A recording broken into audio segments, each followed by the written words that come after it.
Hey guys, Kylie and Alex here with Top Guns out of Terre Haute, Indiana. And today we're going to talk about the M&P 2.0 Compact, and this is all you need to know in 90 seconds.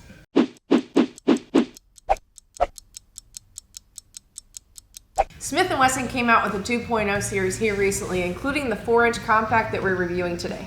Now this gun came out to compete in the same market as the HKVP9 or the Glock 19, as everyone already knows. Now this is currently in 9mm with a capacity of 15+1, but you can use the extension inside your box to make it a 17-round magazine if you wanted to use the full-size mag. Let's talk a little bit about the external features on the gun here. You will see on the 2.0 it does have a pretty aggressive grip texture on it. Great for shooting at the range, however not so great for carrying it every day due to wearing and tearing on your clothes.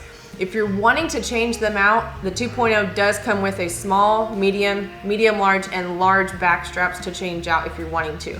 Now the gun we have here does have an ambidextrous safety on it, but you can also get them in the non-safety version. The M&P 2.0 Compact has a stainless steel armonite finish on the barrel and on the slide. Now on the rear serrations on the slide, it's kind of the same fish scale look that you're used to on the M&P 2.0 series.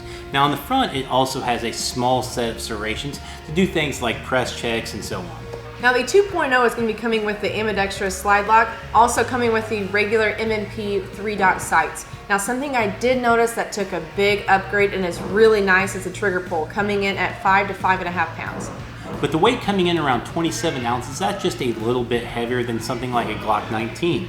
With a barrel length of 4 inches and an overall length of 7.3 inches, I think this is going to be something easy for everyone to carry, including some guys that I know who have already been carrying this here at the shop.